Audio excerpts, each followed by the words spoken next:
বন্ধুরা, অনেক দিন থেকে ভেবেছি নিম বেগুন রান্না করব। যেমন ভাবনা তেমন কাজ। আজকে ঘুম থেকে উঠেই চলে আসছি নিম পাতা নিতে। কচি কচি নিম পাতা হয়েছে, ডালের মাথায় মাথায় ফুল চলে আসছে। আর বেশি দিন থাকবে না কচি পাতা, ডালসহ ভেঙে নেব।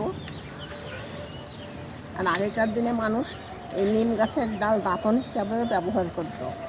কচি নিম পাতা নিয়ে আসছি, ছাড়িয়ে ধুয়ে নেব, সঙ্গে বেগুন কেটে নেব। নিম পাতা বেগুন কেটে ধুয়ে নিয়েছি। কড়াইতে দিয়ে দিয়েছি তেল, বেগুন লাল করে ভেজে নেব। দিয়ে দেবো স্বাদ মতো লবণ, হলুদ গুঁড়ো, নেড়ে চেড়ে বেগুন ভাজা হয়ে গিয়েছে, উপরে ছড়িয়ে দেব নিম পাতা। পাতা দিয়ে কিছুক্ষণের জন্য চাপা দিয়ে রেখে দেব। এই রান্নায় কোনো জল বা লঙ্কা ব্যবহার করব না, বেশি সময় রাখবো না। বেগুনের গায়ে যতটা জল আছে এই জলেই নিম পাতা সিদ্ধ হয়ে যাবে।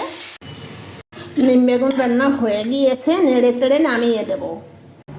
গরমের দুপুরে ভাতের সঙ্গে নিম বেগুন রান্না থাকলে মনে হবে অমৃত।